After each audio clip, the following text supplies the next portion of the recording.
Hello, everybody, and welcome to another segment of Rana's Rants. I just came back from a trip to New York, and I've got to give you my thoughts on flying in today's airplanes. Now, I'm only 5'1.5", don't forget the half, and I have to tell you, Dan did me a favor and changed our flight from Southwest to Delta.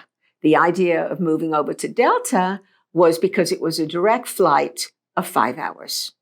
Okay, not such a big deal. I can read my book, I can watch a movie, whatever they have available. But when I got on the plane, I realized that this airline too has put all of their rows of seating closer together. Now at 5'1.5", my knees almost touched the seats in front of me. I didn't feel that was so bad because it just almost touched. It didn't actually touch. So I figured not a big deal. I recline my seat as soon as we take off. I'll get my book, and there we go. Well, guess what? Bad idea because the seats don't recline. I pushed the button as hard as I could, kept banging back, didn't move, not a fraction of an inch. I looked over at the man sitting across the aisle from me, had to be more than 6 foot tall. This poor man was moving side to side with his knees, trying to find a way to curl his legs up in that row. Now, really, let's think about this.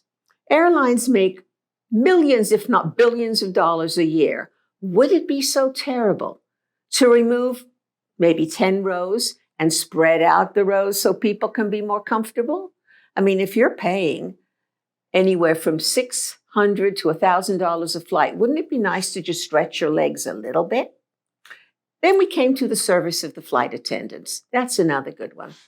Flight attendant comes walking down the aisle, and I figured, hey, maybe a glass of wine will take the edge off my nerves, which were already tight as a drum. But she walked right past us, didn't even offer us water. Coming back, I had to stop her and ask her, could I please have some water? Oh yeah, okay, came. No offer to sell us any of the meals that they are now selling, because unless you're in first class, you don't get it.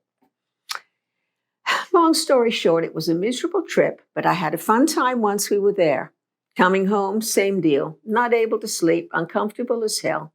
So I want to warn you all, when you book your flights, find out if there's comfort seating or something else to give you room to stretch just a little.